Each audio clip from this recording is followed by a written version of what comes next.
Earlier today, Preston Smith spoke with Pittsburgh Steelers reporters and shared some information about what led to him being traded yesterday by the Green Bay Packers. I want to share this audio clip here from @KevinGormanPGH, where Preston Smith goes into a lot of detail about how it all went down. So here we have it from Kevin. First off, I just played Sunday, but just getting out here and getting back in the system I'm comfortable being in and playing at a high level, man. I'm loving it right now. Why is this system comfortable? It's just what I've been playing in the last 9 years of my career. Into this past season is what I was comfortable playing in and what I got used to playing in the previous 9 seasons. So, just being back in the system is like, riding that your favorite bike again. So why did Green Bay want you in their system? I was in a 4-3. We switched to a 4-3 due to the new coordinator, and it was a good system, but things just worked out the way they worked out. Did you have any idea that you were going to get moved yesterday? Is most kind of your reaction when you got the news that you were? I was excited. To be honest, a few weeks ago I requested a trade. I didn't feel like I was being useful in the system, and it wasn't catering to my play style. And moving forward, like I wasn't surprised when I got the call. It's like, I got what I asked for, and I'm at a great place with some great teammates, and I'm excited for the new start, and I'm excited for the rest of this journey for this season. So Preston Smith makes it clear there that he is the one who requested a trade a few weeks back. So that makes it a little bit more interesting, because I assumed that Brian Gutekunst just decided to trade him away because of the cap savings in the future, the fact that he hasn't been productive, the fact that he's about to be 32 years old. And I think that those are all reasons that Gutekunst was willing to make the trade.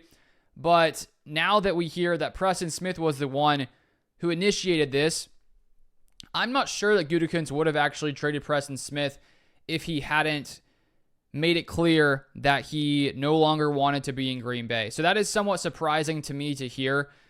And when you do look at his snap counts from earlier in the season, he was playing a few less snaps as the weeks had gone on. Week 1, he played 54 snaps, then 28, 33, 44, 39.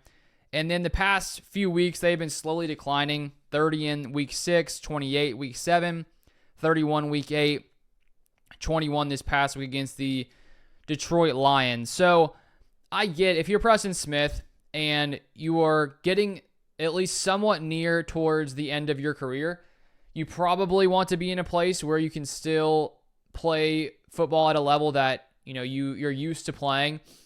I just feel like it's not very often that we see a player who's a veteran guy on a team that's 6-3 has a very good chance of going to the playoffs after going to the playoffs last season.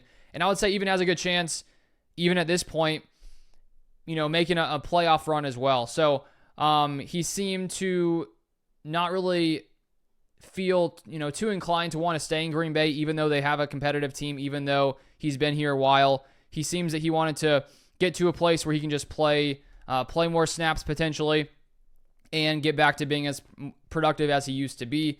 And I think that's possible. He could be more productive when he gets back into a 3-4 scheme. But at the same time, he is getting older, so I'm not sure how much age does factor into his decline. I guess we'll get an answer in the final stretch of the season when we see how he performs with the Steelers. And so if you're Brian Gutekunst and you're the Packers, if you have a veteran player who doesn't want to be on the roster anymore, even when you're competitive, I mean, you can't really keep them, I think, on the team just because, you want players there, veteran players there who actually are wanting to stay with the team, wanting to, do all you can do to try to, make the team as best as possible. And the fact that he wanted to leave, I fully get the Packers deciding to trade him, because if they hadn't, I feel like that could make it somewhat of an interesting situation in the locker room if he had requested a trade and he doesn't want to be there and yet he's still on the roster. I don't know if that really creates the best kind of chemistry in the locker room, and maybe no one else knew he requested a trade. I don't exactly know, what he potentially shared with teammates, if he shared anything at all. But it makes sense that Gutekunst trades someone who decides that they no longer want to be in Green Bay. So somewhat interesting news there. If you want more Packers content, feel free to subscribe down below, and I'll see you guys next time.